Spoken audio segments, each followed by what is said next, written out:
Everyone, welcome back to Ninja Prep physics. और आज मैं आपके लिए लेके आया हूँ CSIR नेट फिजिक्स के लिए एकदम नई सीरीज़, जिसमें हम पढ़ने वाले हैं सॉलिड स्टेट फिजिक्स। ऑलरेडी आप लोगों को पता है कि एक सीरीज़ और चल रही है जिसमें हम डिस्कशन कर रहे हैं इलेक्ट्रोमैग्नेटिक थ्योरी को।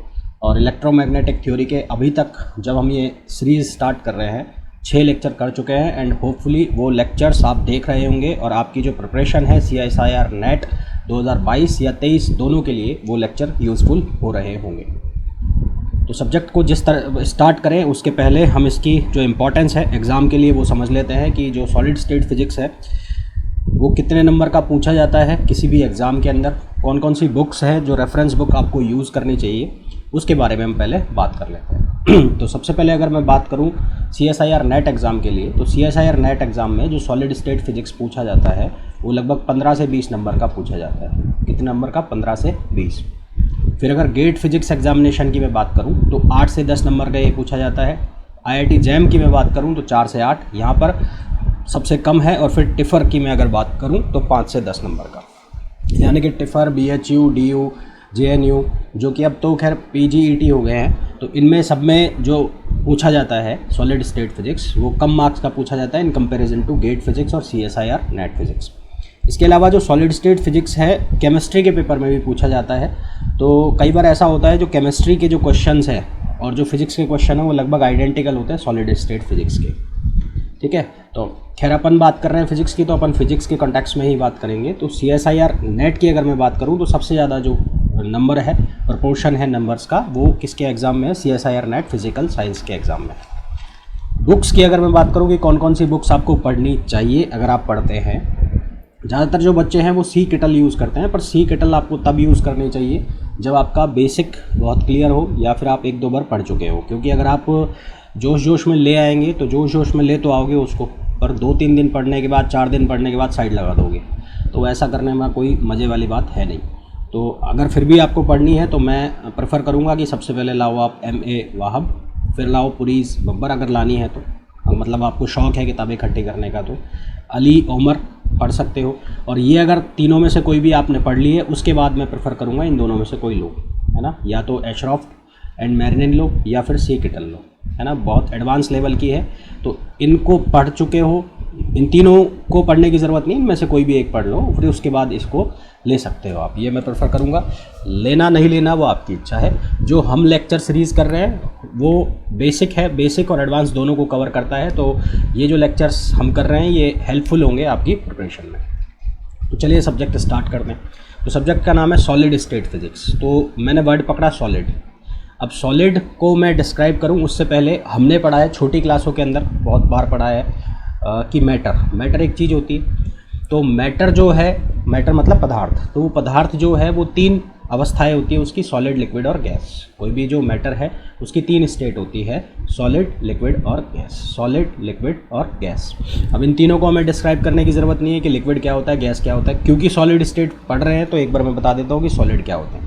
भाई जो सॉलिड है, सॉलिड का मतलब क्या होता है? मान लो मेरे पास ये कोई रॉड है, ये रॉड है और इस पर कोई 2 पॉइंट है, तो इन दोनों पॉइंट्स के बीच की जो डिस्टेंस है वो हमेशा क्या रहे? सेम रहे। इन दोनों पॉइंट्स के बीच की जो डिस्टेंस है वो हमेशा क्या रहे? सेम रहे। तो ये जो रॉड है ये किससे मिलकर बनी होगी? या ये जो रॉड है इसको हम क्या कहेंगे? सॉलिड कहेंगे। ठीक है, या मैं ऐसा बोल लूँ कि जब इस रॉड के जो मॉलिक्यूल्स हैं, इन मॉलिक्यूल्स के बीच की जो डिस्टेंस है वो हमेशा सेम रहे, वो कभी भी नहीं बदले, इर्रेस्पेक्टिव टू एक्सटर्नल फोर्स। जब तक कि इस पर कोई एक्सटर्नल फोर्स अप्लाई नहीं किया जाए तब तक कि इसके जो दोनों पॉइंट्स हैं इनके बीच की डिस्टेंस क्या रहे? सेम रहे। तो इसको हम क्या नाम देंगे? सॉलिड नाम देंगे। और इसके अलावा हमने एक डेफिनेशन पढ़ी है सॉलिड्स की कि जब जो मॉलिक्यूल्स हैं उनके बीच में लग रहा अट्रैक्शन फोर्स बहुत ज़्यादा हो, किससे? रिपल्शन फोर्स से बहुत ज़्यादा हो अट्रैक्शन फोर्स, तो वो जो मैटर बनता है उसको हम क्या कहते हैं? सॉलिड कहते हैं। ठीक है, साधारण भाषा में कि जब 2 मॉलिक्यूल्स के बीच की जो डिस्टेंस है वो हमेशा फिक्स रहे इर्रेस्पेक्टिव टू फोर्स, तो उसको हम क्या कहते हैं? सॉलिड कहते हैं। बहुत सिंपल लैंग्वेज में इसको आप याद रख सकते हैं। टेक्निकली अगर मैं बताऊं तो टेक्निकली आप क्या लिखोगे? Forms of matter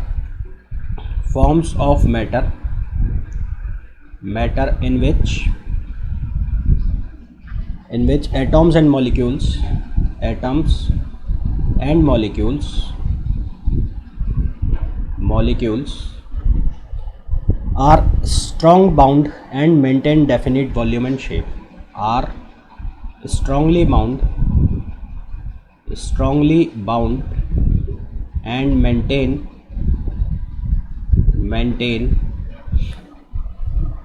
definite volume and shape. Definite volume and shape irrespective to external force. ठीक है, टेक्निकली इसको ये लिखेंगे, घुमा फिरा कर बात वही लिखी हुई है जो मैंने एक लाइन में बोली कि यदि किसी मैटर की स्ट्रक्चर इस तरह से है कि उसके अंदर के जो मॉलिक्यूल्स हैं उसके बीच की जो डिस्टेंस है वो हमेशा सेम रहे इर्रेस्पेक्टिव टू एक्सटर्नल फोर्स, तो उसको आप क्या नाम दोगे? सॉलिड नाम दोगे। ठीक है, ये तो बात हो गई सॉलिड की। अब सॉलिड स्टेट फिजिक्स क्या है? सॉलिड स्टेट फिजिक्स का मतलब ऐसी फिजिक्स की स्टडी करना, ठीक है, ऐसी फिजिक्स की स्टडी करना जिसके अंदर हम स्टडी करते हैं किसकी? फिजिकल प्रॉपर्टीज़ की। जिसके अंदर हम स्टडी करते हैं फिजिकल प्रॉपर्टीज़। किसकी फिजिकल प्रॉपर्टीज़? एटॉम्स और मॉलिक्यूलर जो मैटर होते हैं, एटॉमिक और मॉलिक्यूलर मैटर है, उनकी जो फिजिकल जो प्रॉपर्टी है उसको हम स्टडी करते हैं, तो उसको हम क्या नाम देते हैं? सॉलिड स्टेट फिजिक्स नाम देते हैं। ये फिजिकल प्रॉपर्टी क्या क्या हो सकती है? फिजिकल प्रॉपर्टी हो सकती है उसकी क्रिस्टल स्ट्रक्चर, उसकी बॉन्डिंग किस तरह से है, उसकी जो थर्मल और इलेक्ट्रिक प्रॉपर्टी है या मैग्नेटिक प्रॉपर्टी है वो किस तरह से है। तो सॉलिड स्टेट फिजिक्स को जब हम डिफाइन करेंगे, सॉलिड स्टेट फिजिक्स, तो सॉलिड स्टेट फिजिक्स का मतलब क्या होगा? हम क्या कर रहे हैं? हम स्टडी कर रहे हैं प्रॉपर्टीज़ के। तो study the physical properties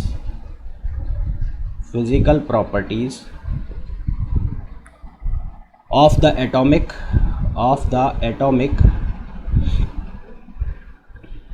and molecular matter, atomic and molecular matter in the solid state,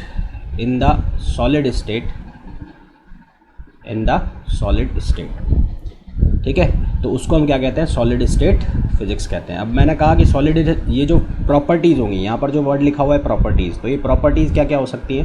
तो अगर मैं फिजिकल प्रॉपर्टीज़ की बात करूँ तो ये जो फिज़िकल प्रॉपर्टीज़ जो हो सकती है वो कौन कौन सी हो सकती है? वो हो सकती है उसकी क्रिस्टल स्ट्रक्चर, और क्या हो सकता है? बॉन्डिंग, और क्या हो सकता है? थर्मल प्रॉपर्टीज़, थर्मल या इलेक्ट्रिक या मैग्नेटिक प्रॉपर्टीज़, ठीक है। तो ये बात हो गई किसकी? सॉलिड स्टेट फिजिक्स की। अब ये सॉलिड स्टेट फिजिक्स जो है इसको हम दो पार्ट में क्लासीफाई करते हैं, या ऐसा कह लो जो सॉलिड है उसको हम दो तरह से क्लासीफाई करते हैं। कौन कौन से होते हैं? एक होते हैं क्रिस्टलाइन सॉलिड जिसको हम क्रिस्टल संरचना कहते हैं, और एक होते हैं हमारे नॉन क्रिस्टलाइन सॉलिड्स जिसको हम एमॉर्फस स्ट्रक्चर कहते हैं, ठीक है।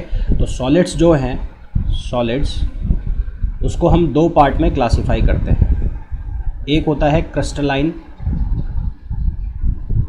स्ट्रक्चर,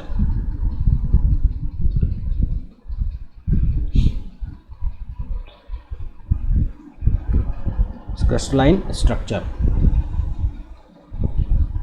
हिंदी में इसको कहते हैं क्रिस्टल संरचना। और एक होते हैं नॉन क्रिस्टलाइन स्ट्रक्चर। तो नॉन क्रिस्टलाइन स्ट्रक्चर को हम कहते हैं अक्रिस्टलीय संरचना, और इसका दूसरा नाम होता है एमॉर्फस। क्या नाम होता है? Amorphous solids. अब यहाँ पर एक वर्ड लिखा हुआ है क्रिस्टल। क्या वर्ड लिखा हुआ है? क्रिस्टल। तो इस वर्ड का मतलब क्या होता है? जब जो एटम्स हैं या जो मॉलिक्यूल्स हैं उनको आपने एक ऑर्डर में लगाया है, एक रिपीटेटिव ऑर्डर में लगाया है, वो ऑर्डर रिपीट हो रहा है, और वो ऑर्डर के रिपीट होने से एक ऐसा स्ट्रक्चर बन रहा है जो कि क्या है? सिमेट्रिक है, सिमेट्रिक है ना। मैं वापस बोल रहा हूँ कि जब हमने मॉलिक्यूल्स या कह लो एटम्स का अरेंजमेंट इस तरह से किया है कि वो ऑर्डर्ड मैनर में है, पेरियोडिक अरेंजमेंट है, तो वो जो स्ट्रक्चर बनेगी उसको हम क्या कहेंगे? क्रिस्टल स्ट्रक्चर कहेंगे। क्या कहेंगे, क्रिस्टल स्ट्रक्चर। ठीक है, तो क्रिस्टल स्ट्रक्चर को मैं डेफिनेशन लिखूं उसके पहले मैं आपको एक डिफ़ाइन करता हूं। मान लो मेरे पास ये मॉलिक्यूल्स हैं, ये मॉलिक्यूल्स हैं, और ये मॉलिक्यूल्स को मैंने इस तरह से एक ऑर्डर में लगा दिया, इस तरह से एक ऑर्डर में लगा दिया। तो आप देख पा रहे हो यहाँ पर कि ये जितने भी एटॉम्स कह लो या ये मॉलिक्यूल्स कह लो, ये एक ऑर्डर मैनर में है और पेरियोडिक अरेंजमेंट में है। पेरियोडिक, मान लो मैं ये दो का एक पूरा सेट लेता हूँ, तो क्या हो रहा है, ये रिपीट हो रहा है ना, एक पर्टिकुलर टाइम के बाद ये क्या हो रहा है, रिपीट हो रहा है। तो ये एक पेरियोडिक मैनर में है और एक ऑर्डर्ड वे में है। तो ये जो अरेंजमेंट हो रहा है किसका, मॉलिक्यूल्स का, इसको हम क्या कहते हैं, क्रिस्टलाइन सॉलिड कहते हैं या क्रिस्टल स्ट्रक्चर कहते हैं। ठीक है, तो क्रिस्टल स्ट्रक्चर की अगर आप डेफिनेशन लिखना चाहो, क्रिस्टलाइन स्ट्रक्चर की अगर आप डेफिनेशन लिखना चाहो तो डेफिनेशन क्या होगी, ऑर्डर्ड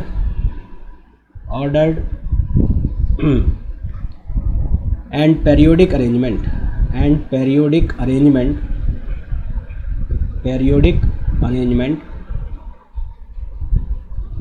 ऑफ एटॉम्स, मॉलिक्यूल्स और आयंस। तो उसको हम क्या नाम देते हैं, क्रिस्टलाइन स्ट्रक्चर, जैसे कि यहाँ पर ये बना हुआ है। ठीक है, इसको हम क्या कहते हैं, क्रिस्टलाइन स्ट्रक्चर। अब ये जो क्रिस्टलाइन स्ट्रक्चर बनते हैं इनकी कुछ प्रॉपर्टीज़ होती है, इनकी क्या होती है, प्रॉपर्टीज़। तो प्रॉपर्टीज़ को अगर हम स्टडी करें तो प्रॉपर्टीज़ में क्या होगा, सबसे पहले तो क्या प्रॉपर्टी दिख रही है मेरे को कि इसमें जो अरेंजमेंट है, इंटरनल अरेंजमेंट ऑफ एटम्स है, या जो कह लो पैकिंग है एटम्स की, वो एक डेफिनिट ऑर्डर में है। ठीक है, तो internal arrangement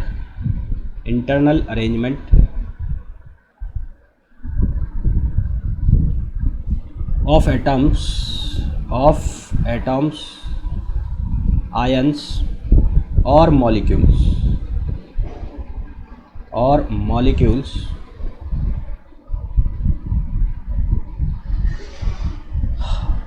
are in definite order.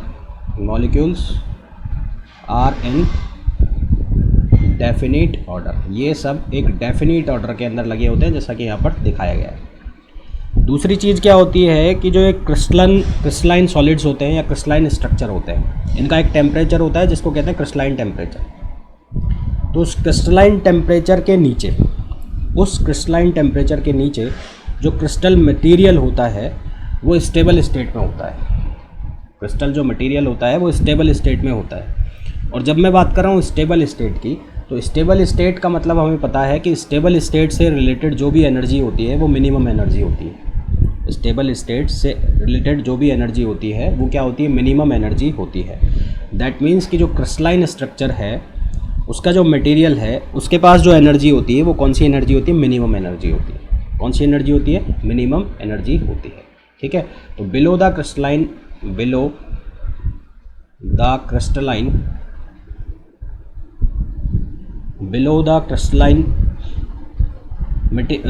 Temperature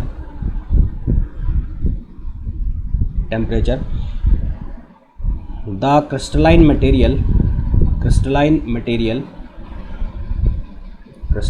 material are in stable state.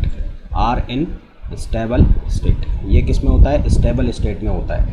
और जब मैं लिख रहा हूँ स्टेबल स्टेट, तो इस स्टेबल स्टेट का मतलब क्या है, जो मैटर है उसके पास कौन सी एनर्जी है, मिनिमम एनर्जी है। It means matter possess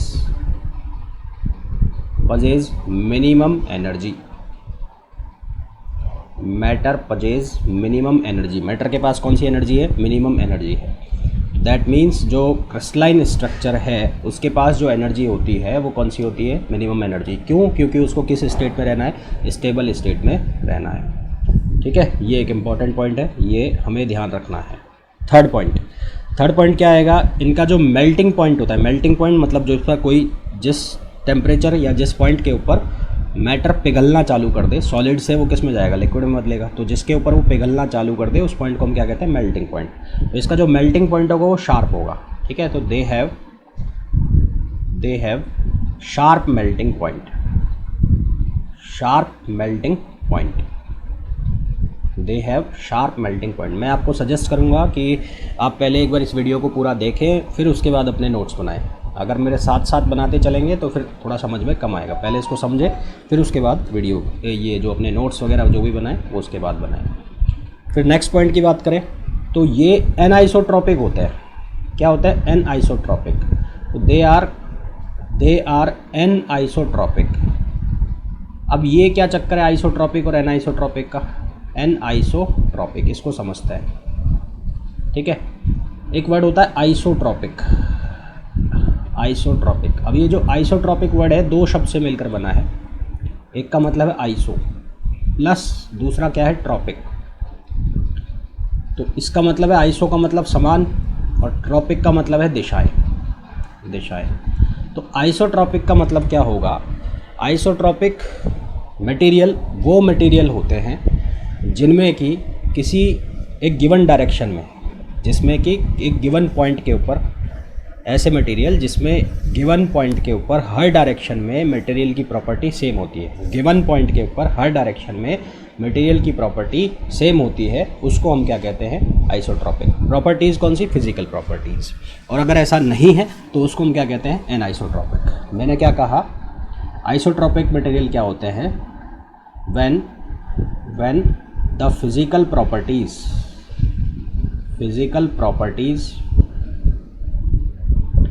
are same in all directions at a given point, तो उसको हम क्या कहते हैं? आइसोट्रॉपिक। मतलब कि मान लो मेरे पास ये 3 डायरेक्शन है कार्टेशियन कोऑर्डिनेट की, ये x हो गया, ये y हो गया और z हो गया। अब मैंने यहाँ पर एक पॉइंट ले लिया, लिखा है गिवन पॉइंट। तो इस पॉइंट के ऊपर जितनी भी डायरेक्शन होगी, ये होगी, चाहे ये होगी, चाहे ये होगी, चाहे ये होगी, चाहे ये होगी, ये होगी, इन सभी डायरेक्शंस में इस गिवन पॉइंट पर इसकी फिजिकल प्रॉपर्टीज़ क्या रहेगी? सेम रहेगी। तो उसको हम क्या कहते हैं? आइसोट्रॉपिक। और अगर ऐसा नहीं होता तो उसको हम क्या कहते हैं? एनआइसोट्रॉपिक। तो जो क्रिस्टलाइन स्ट्रक्चर है वो एनआइसोट्रॉपिक होते हैं। एनआइसोट्रॉपिक क्यों होते हैं? क्योंकि इनको ऑर्डर में अरेंज किया होता है, और ऑर्डर में अरेंज किया होता है तो इस वजह से हर एक पॉइंट पर इनकी जो आइसोट्रॉपिसिटी है वो सेम नहीं होगी, ठीक है। फिर क्या होता है? जो इनका केमिकल कंपोजिशन होता है वो यूनिफॉर्म होता है थॉरोली, ठीक है। तो यूनिफॉर्म केमिकल कंपोजिशन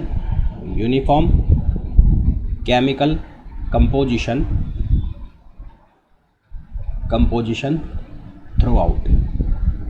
तो इनका जो केमिकल कंपोजिशन है थॉरोली वो क्या होता है? यूनिफॉर्म होता है। केमिकल कंपोजिशन मतलब रासायनिक संरचना। आपसे पूछ लिया जाए इनके एग्जाम्पल क्या क्या होते हैं क्रिस्टलाइन स्ट्रक्चर के, तो एग्जाम्पल क्या क्या बताओगे? एक हो गया डायमंड, है ना, डायमंड। क्या हो गया? Sodium chloride. क्या हो गया? Potassium chloride, KCl। क्या हो गया? साल्ट नमक। क्या हो गया? चीनी, शुगर, है ना। और क्या हो गया? माइका, ठीक है। फेरस इसके अलावा लिख सकते हो, Ag लिख सकते हो, Au लिख सकते हो, है ना। ये सारे के सारे किसके एग्जाम्पल होते हैं? क्रिस्टलाइन स्ट्रक्चर के एग्जाम्पल होते हैं। तो इसमें से जो पूछे जाने वाली बात है वो ये है कि पहला तो ये पूछ लिया कि which one of the following is example of crystalline structure, इनमें से कौन क्रिस्टलाइन स्ट्रक्चर का एग्जाम्पल है। दूसरा पूछ लिया कि आइसोट्रॉपिक क्या होते हैं, एनाइसोट्रॉपिक क्या होते हैं। तो मतलब आपसे पूछ लिया जाएगा कि डायमंड आइसोट्रॉपिक है कि नहीं है, तो क्या होगा? एनाइसोट्रॉपिक है। या आपसे पूछ लिया जाएगा NaCl आइसोट्रॉपिक है कि नहीं है, तो क्या होगा? नहीं है। सीधी सी बात है, जो क्रिस्टलाइन स्ट्रक्चर है वो क्या है? एनाइसोट्रॉपिक है। तो घुमा फिरा के जो इसकी प्रॉपर्टीज़ है वो पूछी जा रही है। फिर दूसरी बात करें, कौन सा था? एमॉर्फस सॉलिड्स, या जिनको हम क्या कहते थे? नॉन क्रिस्टलाइन सॉलिड्स, ठीक है। दूसरे नंबर पर कौन सा आता था? फिर नॉन क्रिस्टलाइन सॉलिड्स, या इसको हम क्या नाम दे रहे थे? Amorphous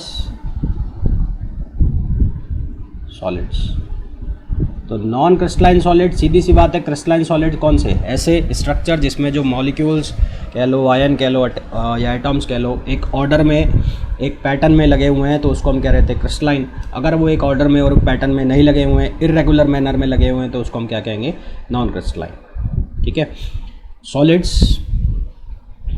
solids in which in which constituents. अब कॉन्स्टिट्यूएंट्स का मतलब क्या होगा, ये जो एटम्स है, ये आयन्स है, मॉलिक्यूल्स है, इनको कंबाइंडली अलग अलग ना बोलकर हम सीधा सा एक नाम दे देंगे constituents. The solids in which constituents are arranged in irregular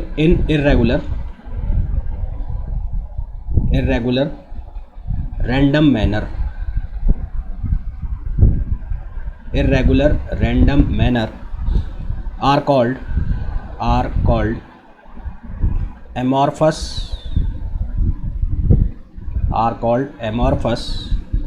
solids or non-crystalline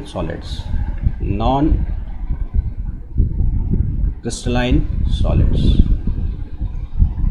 ठीक है, जिस तरह से क्रिस्टलाइन की प्रॉपर्टी थी उसी तरह से किसकी होगी, नॉन क्रिस्टलाइन की। तो इनकी प्रॉपर्टीज़ क्या होती है?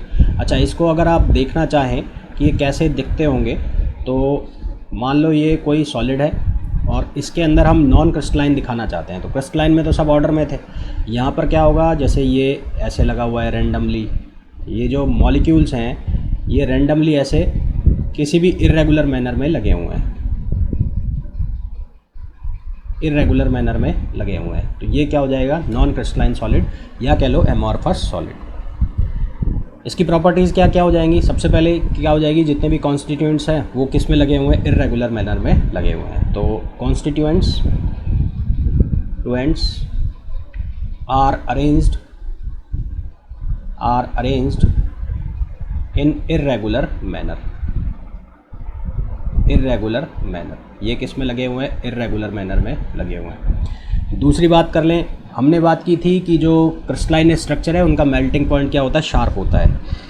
इनका जो मेल्टिंग पॉइंट है वो शार्प नहीं होगा, क्योंकि इसमें जो एटम्स हैं उनके बीच का जो बॉन्ड है वो इक्वल नहीं होंगे। ठीक है, मेल्टिंग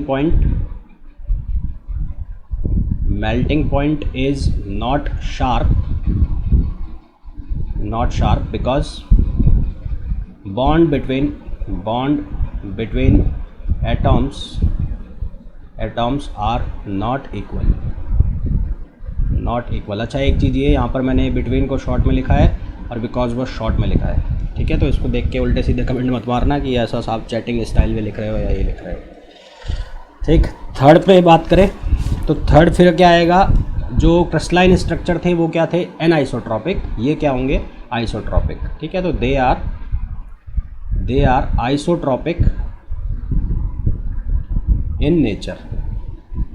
आइसोट्रॉपिक होते हैं यानी कि इनके लिए गिवन पॉइंट पर हर डायरेक्शन में जो फिजिकल प्रॉपर्टीज़ है वो क्या होती है, सेम होती है। इनको सुपर कूल्ड लिक्विड या सूडो सॉलिड्स भी कहा जाता है। They are regarded as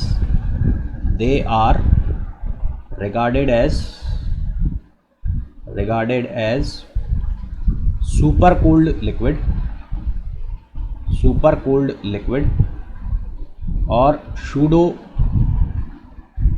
solids. ठीक है, सुपर कूल्ड लिक्विड या सूडो सॉलिड भी इन्हें कहा जाता है। क्वेश्चन कैसे बनेगा, क्वेश्चन ये बन गया कि which one of the following is super cooled liquid या सूडो सॉलिड, या पूछ लिया कि which one of the following matter is isotropic in nature, है ना, ऐसा पूछ लिया तो आपको उसमें ये बताना है। ठीक है, उसके बाद एक चीज़ आती है, क्या चीज़ आती है, सिंगल क्रिस्टलाइन सॉलिड्स। क्या चीज़ आती है, सिंगल क्रिस्टलाइन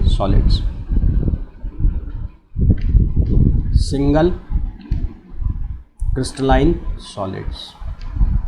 अब ये क्या वाला है, इसका क्या मतलब, तो सिंगल क्रिस्टलाइन सॉलिड का मतलब होगा जब जो पेरियोडिसिटी है, पेरियोडिसिटी मतलब जो पुनरावृत्ति है, जब जो पैटर्न है उसको जो दोहराया जा रहा है वो एक ही जो सॉलिड मटेरियल का पीस है उसी के अंदर दोहराया जा रहा है। यानी कि जैसे अगर मैं हीरे की बात करूं तो वो पूरा हीरा है, तो हीरे के अंदर ही वो पैटर्न है वो रिपीट हो रहा है ना। हीरे के जो मटेरियल है उस पैटर्न के अंदर ही, उस मटेरियल के अंदर ही वो पैटर्न क्या हो रहा है, बार बार रिपीट हो रहा है।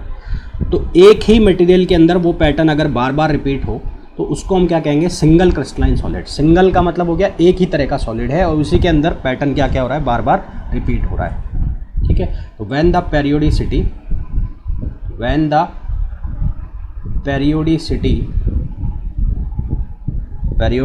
Of the pattern of the pattern extends throughout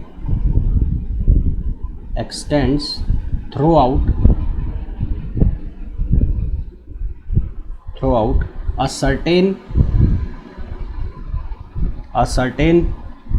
piece of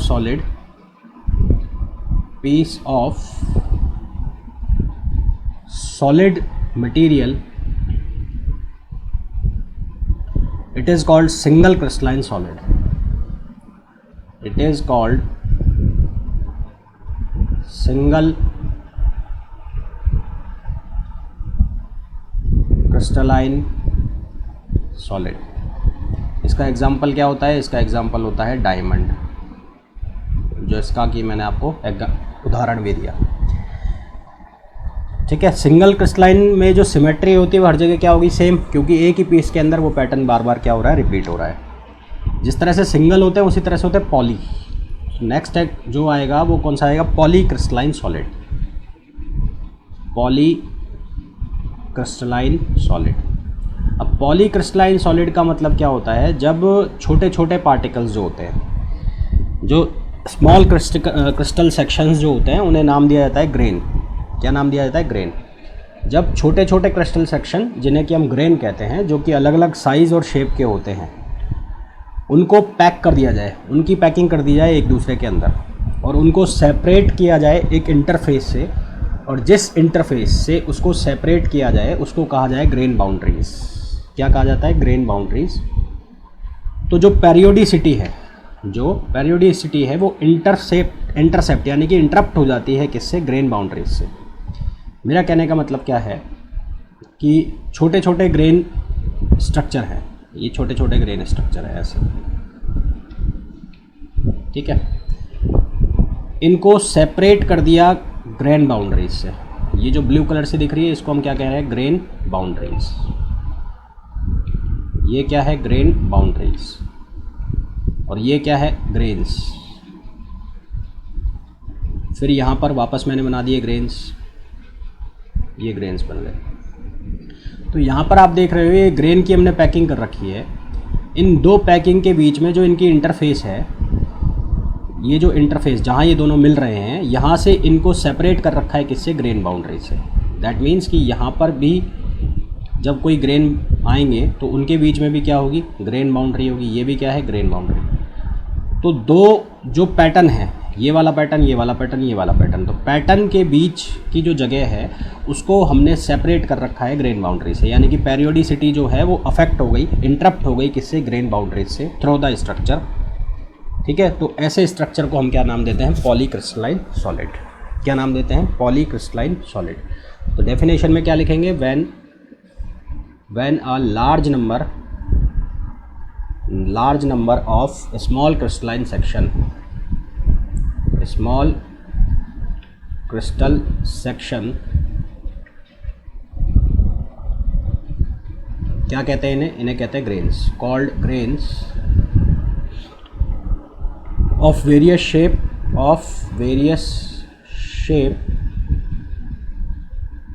and size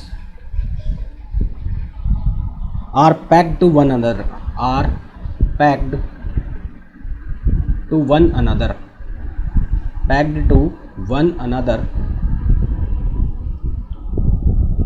separated by the interface called grain boundaries,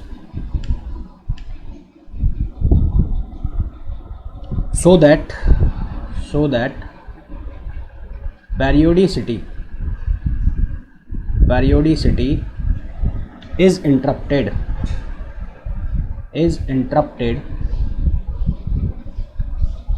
at the grain boundary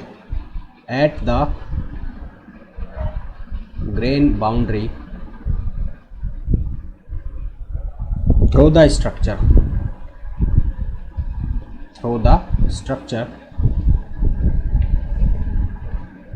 then it is called it is called polycrystalline structure, polycrystalline structure. ठीक है, इसको हम क्या नाम देते हैं, polycrystalline structure. तो यहाँ तक बात हो गई हमारी किसकी, अभी तक हम बात कर चुके हैं कि जो क्रिस्टल स्ट्रक्चर है या कह लो क्रिस्टलाइन स्ट्रक्चर, वो क्या होते हैं, नॉन क्रिस्टलाइन स्ट्रक्चर क्या होते हैं, उसकी प्रॉपर्टी क्या होती है, फिर हमने देखा सिंगल क्रिस्टलाइन सॉलिड क्या होते हैं, फिर उसके बाद हमने देखा पॉलीक्रिस्टलाइन सॉलिड्स क्या होते हैं। ठीक है, इन सभी के आप नोट्स बना सकते हैं, पॉज करके वीडियो को वापस से देखेंगे तो आप इसके नोट्स बना सकते हैं। ये जो नोट्स बनेंगे आपकी जो प्रिपरेशन है, चाहे वो IIT JAM की हो, चाहे वो CSIR की हो, उसमें बहुत ज़्यादा यूज़फुल होंगे।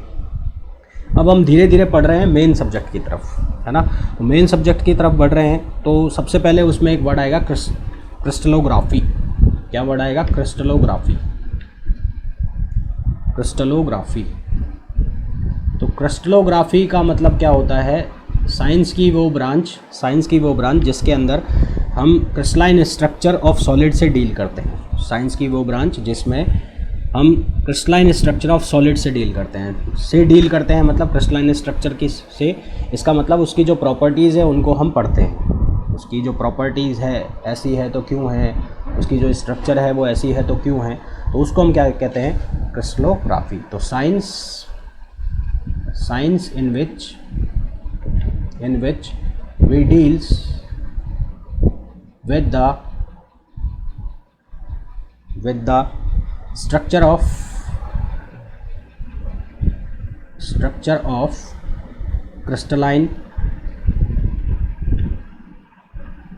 crystalline solids. Structure of crystalline solids is called crystallography. इसको हम क्या नाम देते हैं, क्रिस्टलोग्राफी नाम देते हैं। ठीक है, अब क्रिस्टलोग्राफी को डिटेल में पढ़ने के लिए हमें कुछ टर्म्स पढ़ने होंगे पहले। क्या क्या टर्म्स होंगे, जैसे कि एक टर्म होता है लैटिस। क्या टर्म होता है, लैटिस। लैटिस को आप हिंदी में कहते हैं जालक। मैंने कहा क्रिस्टलोग्राफी को डिटेल में पढ़ने के लिए हमें कुछ टर्म्स, बेसिक टर्म्स हमें पहले पता होना चाहिए, और उन बेसिक टर्म्स में सबसे पहली चीज़ जो है उसका नाम क्या है, लैटिस। जो हिंदी वाले लोग इसको देख रहे हैं तो उनको पता होगा लैटिस को हिंदी में क्या कहते हैं, जालक कहते हैं। जालक शब्द में छुपा हुआ है जालक, जाल यानी कि जाल जैसा। तो लैटिस के नाम से ही पता लग रहा है कि एक जाल जैसी संरचना होगी, जाल जैसा जो स्ट्रक्चर होगा, किसका, पॉइंट्स का, है ना। कुछ ऐसा अरेंजमेंट मैंने बना दिया, कुछ इस तरह का अरेंजमेंट मैंने बना दिया। इसमें आप देखो कि ये पॉइंट्स हैं सारे एक दूसरे के पैरेलल लगे हुए हैं, और पैरेलल लगे हुए हैं इस तरह से लगे हुए हैं कि मिलकर एक नेट मतलब जाल की जैसी संरचना बना रहे हैं। किसकी जैसी संरचना बना रहे हैं, जाल के जैसी संरचना बना रहे हैं, पहली चीज़। दूसरी चीज़ आप देखोगे इस पॉइंट के चारों तरफ जो एनवायरनमेंट है, इस पॉइंट के चारों तरफ जो एनवायरनमेंट है, और अगर इस पॉइंट के चारों तरफ एनवायरनमेंट देखो तो दोनों एक जैसा दिखेगा। यानी कि किसी भी पॉइंट से आप चारों तरफ की जो सराउंडिंग है अगर उसको देखोगे तो वो एक जैसी दिखेगी। तो वो जो जाल बना है पॉइंट्स का, उसको हम क्या कहेंगे, जालक कहेंगे। मैं इस पॉइंट के अराउंड देखूं तो सब एक जैसे दिखाई देंगे, इस पॉइंट के अराउंड देखूं तो सब एक जैसे दिखाई देंगे, इस पॉइंट के अराउंड देखूं तो सब एक जैसे दिखाई देंगे। उसको क्या नाम देंगे, जाल नाम देंगे। तो अ lattice is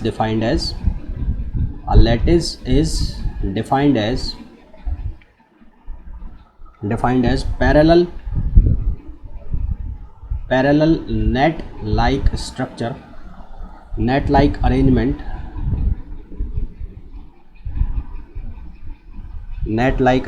of points provided the environment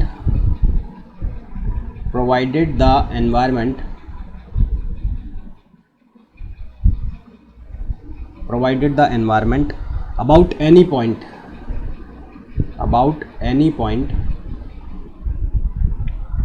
is identical with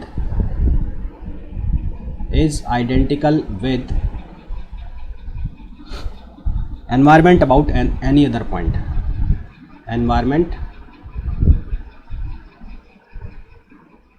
about any other point,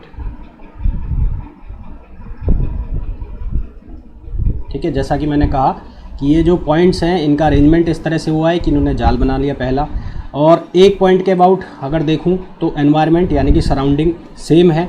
अगर किसी दूसरे पॉइंट से भी देखूं तो भी मेरे को सराउंडिंग क्या दिख रही है, सेम दिख रही है, यानी कि आइडेंटिकल है हर तरफ से। तो उसको हम क्या नाम देते हैं, लैटिस नाम देते हैं, यानी कि जालक नाम देते हैं। ठीक है, अब ये जो जालक है या कह लो लैटिस है, ये 3 तरह के होते हैं। कितने तरह के होते हैं? 3 तरह के। कौन कौन से होते हैं? एक होता है लीनियर लैटिस, ठीक है। एक होता है कौन सा?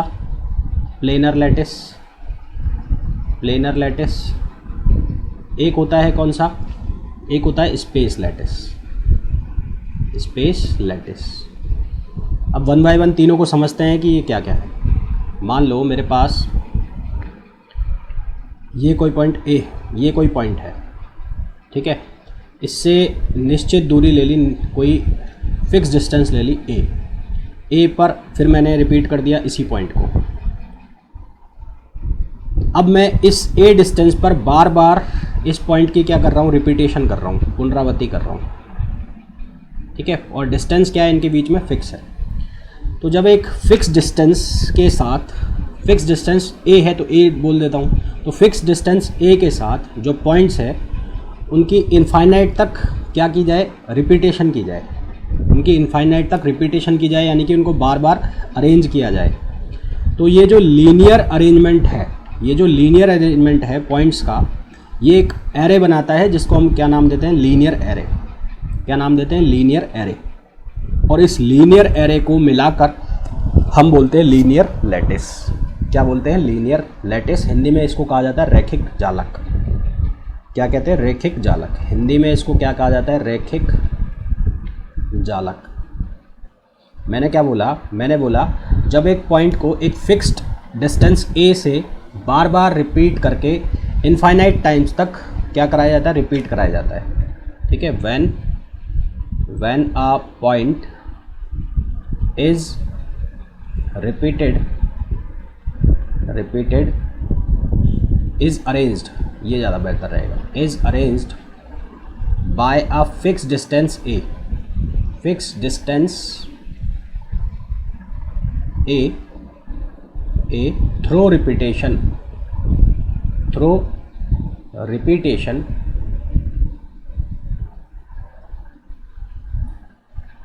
up to infinite times, then this linear arrangement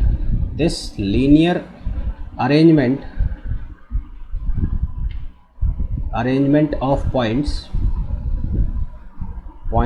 is called linear lattice। तो इसको हम क्या नाम देते हैं? लीनियर लैटिस नाम देते हैं, ठीक है। क्या नाम देते हैं? Linear lattice.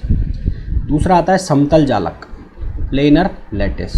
समतल जालक, प्लेनर लैटिस का मतलब क्या होगा? अभी हम जो रिपीटेशन दे रहे थे वो A डिस्टेंस से एक ही डायरेक्शन के अंदर दे रहे थे, ये चल रहा था हमारा ऐसे। अब यदि इस एक डायरेक्शन के अलावा एक और दूसरी डायरेक्शन में हम रिपीट कराना चालू कर दें, एक और दूसरी डायरेक्शन में हम रिपीट कराना चालू कर दें, मान लो इस डायरेक्शन में चल रहे हैं, ऐसे चल रहे हैं, और यहाँ पर जिस डिस्टेंस से चल रहे हैं उसको हमने नाम दे दिया B। तो जब हम एक डिस्टेंस के अलावा एक दूसरी डायरेक्शन में भी किसी फिक्स डिस्टेंस से रिपीटेशन चालू कर दें, जब हम एक डायरेक्शन के अलावा किसी दूसरी डायरेक्शन में भी एक फिक्स्ड डिस्टेंस से पॉइंट्स की जो रिपीटेशन है उसको चालू कर दें, कहाँ तक? अनंत तक चालू कर दें, तो वो दोनों जो लीनियर लैटिस, एक इस डायरेक्शन का और एक इस डायरेक्शन का, तो दोनों लीनियर लैटिस मिलकर क्या बनाते हैं? प्लेनर लैटिस बनाते हैं, ठीक है। तो when points are arranged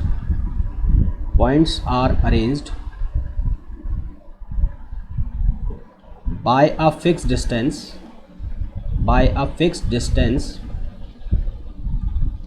B in another direction also,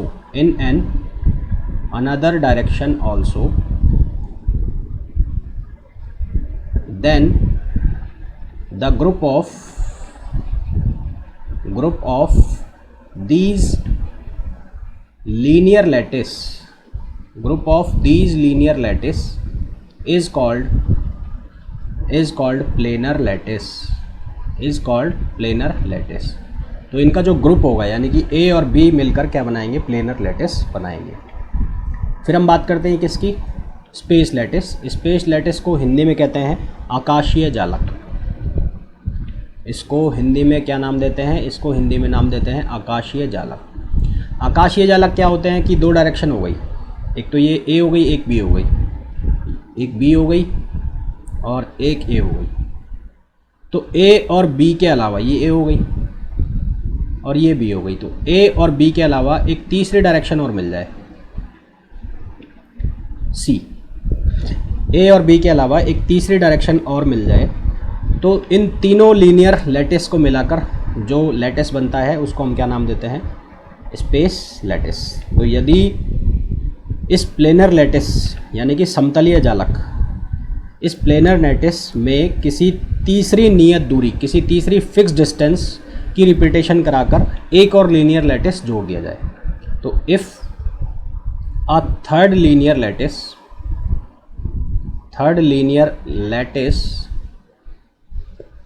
is introduced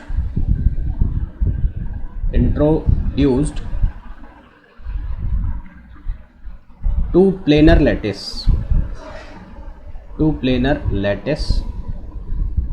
then they all forms क्या बनाएंगे, space lattice. then they all forms space lattice. तो वो सारे मिलकर क्या बना देते हैं, स्पेस लैटिस बना देते हैं। अब यहाँ पर तीन डिस्टेंस आपके पास आई, एक आई ए, एक आई बी और एक आई सी। ठीक है, एक आई ए, एक आई बी और एक आई सी। तो ये जो ए बी सी जो हैं, इन ए बी सी को नाम देते हैं फंडामेंटल ट्रांसलेशन वेक्टर। इसके पहले एक चीज़ मैं आपको बता दूं कि किसी लैटिस पॉइंट के रेस्पेक्ट में किसी दूसरे लैटिस पॉइंट की जो पोजीशन है उसको एक वेक्टर द्वारा शो किया जाता है। ठीक है, position of a lattice point is shown by a vector with respect to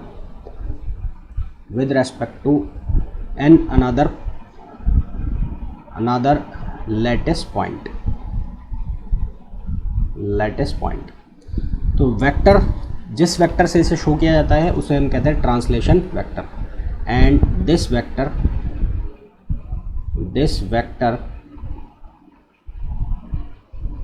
is known as translation vector. This vector is known as translation vector.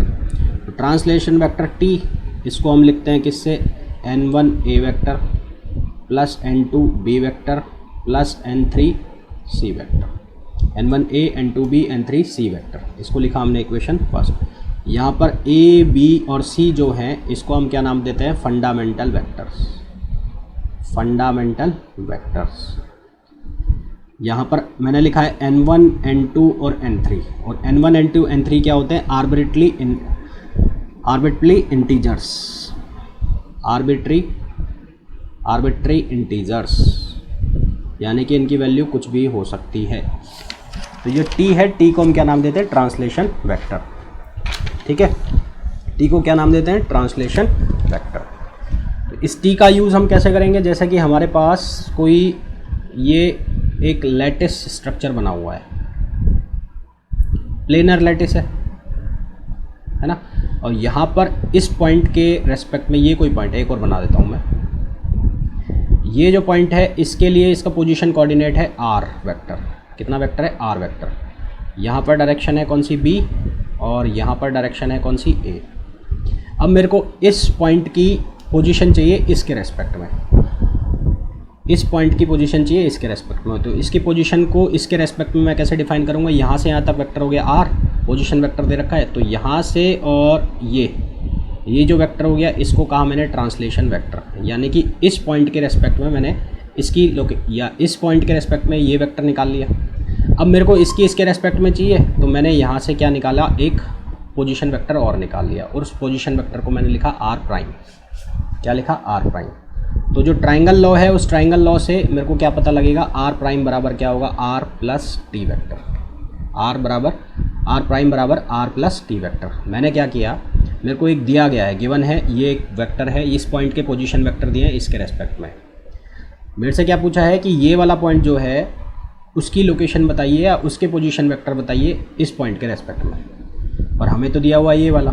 तो हमने क्या किया, हमारे पास एक वेक्टर है जिसको हम कहते हैं ट्रांसलेशन वेक्टर। उस ट्रांसलेशन वेक्टर की हेल्प से हम ये पोजीशन को यहाँ पर शिफ्ट करा सकते हैं। तो हमने इस पोजीशन को कहाँ शिफ्ट करा लिया, यहाँ पर शिफ्ट करा लिया, और यहाँ पर शिफ्ट कराया तो यहाँ से यहाँ तक इसको डायरेक्ट मिलाया, और जिस लाइन से मिला रहे हैं उसको हम नाम दे रहे हैं आर प्राइम। तो ट्राइंगल लॉ से मैंने क्या लिखा, आर प्राइम बराबर आर प्लस टी वेक्टर, और टी वेक्टर हम जानते हैं कौन सा वेक्टर होता है, ट्रांसलेशन वेक्टर। ठीक है, तो हमने यहाँ से क्या निकाल लिया, इसका पोजीशन वेक्टर निकाल लिया, नए वाले किसका, नए वाले पॉइंट का। ठीक है, तो अब अगर ये क्रिस्टलाइन स्ट्रक्चर है तो क्रिस्टलाइन स्ट्रक्चर के अंदर हमने पढ़ा था कि ये जो एटम्स हैं या जो ये मॉलिक्यूल्स हैं ये एक पैटर्न के अंदर अरेंज है, और पैटर्न के अंदर अरेंज इस तरह से हैं कि अगर ये एक आइडियल क्रिस्टलाइन सॉलिड बन रहा है तो लैटिस जो है इसमें अरेंज होंगे प्रॉपरली। मतलब कि लैटिस का मतलब क्या था, जिसमें कि कहीं से भी किसी भी पॉइंट के रेस्पेक्ट में देखो तो उसके चारों तरफ का एनवायरनमेंट क्या मिलेगा, सेम मिलेगा। मतलब कि यहाँ से देखूँ तो इसके चारों तरफ का एनवायरनमेंट सेम है, और यहाँ से भी देखूँ तो भी चारों तरफ का एनवायरनमेंट क्या होगा, सेम होगा, तो भी चारों तरफ का एनवायरनमेंट क्या होगा, सेम होगा। तो इस तरह से ये इक्वेशन यहाँ पर बनी है कि यहाँ पर बैठ कर भी अगर मैं देखूँ तो ये एनवायरनमेंट मेरे को क्या दिखेगा, सेम दिखेगा। ठीक है, तो ये तो बात हो गई किसकी, लैटिस की। अब लैटिस के बाद इसमें एक छोटी सी चीज़ और आती है, फिर इसके बाद आज का लेक्चर एंड करेंगे, बाकी हम नेक्स्ट क्लास में पढ़ेंगे। एक चीज़ आती है जिसे कहते हैं बेसिस। बेसिस का मतलब क्या होता है, क्रिस्टलाइन स्ट्रक्चर बनाने के लिए, क्रिस्टलाइन स्ट्रक्चर बनाने के लिए हमें एटम और ग्रुप ऑफ एटम चाहिए होता है। हमें क्या चाहिए होता है, एटम या ग्रुप ऑफ एटम चाहिए होता है। इस एटम या ग्रुप ऑफ एटम को हम लैटिस पॉइंट के ऊपर रख देते हैं एक ऑर्डर के अंदर, लैटिस पॉइंट के अंदर रख देते हैं एक ऑर्डर के अंदर, जिससे कि हमें एक बिल्डिंग ब्लॉक बनता हुआ दिखाई देता है, जिससे कि हमें एक बिल्डिंग ब्लॉक बनता हुआ दिखाई देता है। और इस बिल्डिंग ब्लॉक को हम क्या नाम देते हैं, क्रिस्टल स्ट्रक्चर नाम देते हैं। फॉर एग्जांपल मैंने यहाँ पर लैटिस पॉइंट्स बना दिए, ये लैटिस पॉइंट्स बना दिए। ठीक है, अब इन लैटिस पॉइंट्स के ऊपर मैं रख दूंगा एटम्स या ग्रुप ऑफ एटम्स को, और अरेंज ऑर्डर में रखूँगा। ऑर्डर में रखने का मतलब कि ये यहाँ रखे हुए थे लैटिस, ये लैटिस पॉइंट्स यहाँ थे, तो मैंने इनको प्रॉपरली ऑर्डर मैनर में लगाया, यानी कि ये यहाँ गया, एक के साथ एक यहाँ गया, ये वाला नहीं आएगा, यहाँ गया, फिर यहाँ गया, फिर यहाँ गया, फिर यहाँ गया, ऐसे इस तरह से मैं इनको लगाता चला गया। एक अरेंजमेंट, एक प्रॉपर अरेंजमेंट मैंने इनको दे दिया। तो ये जो प्रॉपर अरेंजमेंट बनकर बना, इसको हम क्या कहेंगे, क्रिस्टल स्ट्रक्चर। इसको हम क्या कहेंगे, क्रिस्टल स्ट्रक्चर। इसको हम क्या नाम देते हैं, लैटिस। और जो ये एटम्स है या ग्रुप ऑफ एटम्स है जिसको हमने इस लैटिस के ऊपर एक अरेंजमेंट के तहत रखा, इसको हम क्या नाम देंगे, बेसिस।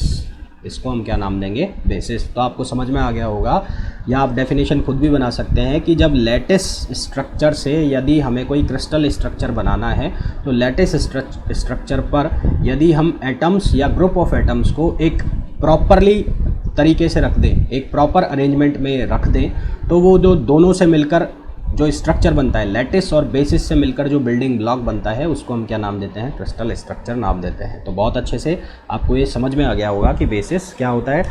आपके लिए होमवर्क इतना है कि इसकी डेफिनेशन को आपको खुद लिखना है। लिख लें तो आप कमेंट करके मेरे को ज़रूर बताएं कि सर हमने लिख ली है, और नहीं लिखी तो फिर नेक्स्ट क्लास में मैं आपको बता दूँगा। ठीक है, तो होपफुली ये जो लेक्चर है आप लोगों को समझ आया होगा, लेक्चर का कंटेंट आपको पसंद आया होगा। पूरी तरह से थ्योरेटिकल था, तो सॉलिड स्टेट फिजिक्स में पहले तो कहानी थ्योरेटिकली चलती है, फिर बाद में जाके मैथमेटिकली वो कन्वर्ट होती है। तो अगर आप लेक्चर को पसंद कर रहे हैं, कंटेंट को पसंद कर रहे हैं, तो प्लीज़ लेक्चर को शेयर कीजिए, वीडियो को शेयर कीजिए अपने फ्रेंड्स के साथ, जूनियर्स के साथ, सीनियर के साथ, और अपने रिलेटिव्स के साथ जो भी प्रिपरेशन करना चाहते हैं किस चीज़ की, CSIR नेट की, IIT जैम फिज़िक्स की, टिफर की, है ना, इन चीज़ों की जो प्रिपरेशन करना चाहते हैं या CUET PG की जो प्रिपरेशन करना चाहते हैं, उन सभी लोगों के लिए ये लेक्चर्स बेनिफिशियल होंगे। तो मिलते हैं नेक्स्ट लेक्चर में। Till then, thank you, bye bye.